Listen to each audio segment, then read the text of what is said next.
আসসালামু আলাইকুম। আজকে আমরা দেখব কিভাবে দশমিক সংখ্যার বর্গমূল খুব সহজেই করা যায়।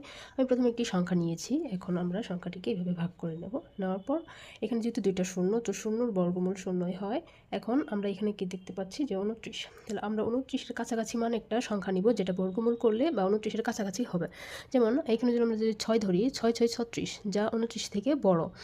২৯ থেকে বড়। আবার যদি আমরা ৫ ধরি তাহলে ৫ ৫ ২৫, যা হচ্ছে ২৯ এর থেকে ছোট। তো আমাদের এটা অ্যাপ্রোপ্রিয়েট, আমরা এটা নিব। তাহলে প্রথমে নেব ৫ ৫ ৫ ২৫, ২৫ ২৯ থেকে ২৫ গেলে থাকে ৪ ৪। এখন ৫ এর ডাবল কত? ৫ এর ডাবল হচ্ছে ১০, আর এখানে আছে কত? ১৬। তো দুইটার সংখ্যা যেহেতু আমরা এখানে দুইটার সংখ্যা নিয়ে আসবো। ২৫ এখন আমরা এমন একটি সংখ্যা নিব যেটা এখানে আর এখানে বসালে গুণ করলে এই সংখ্যাটি পাওয়া যায় বা এটার কাছাকাছি মান পাওয়া যায়। তো আমরা এখানে যদি ৪ রাখি তাহলে ৪ ৪ ১৬, ১৬ ৬, ১ ৪ ওকে ৪।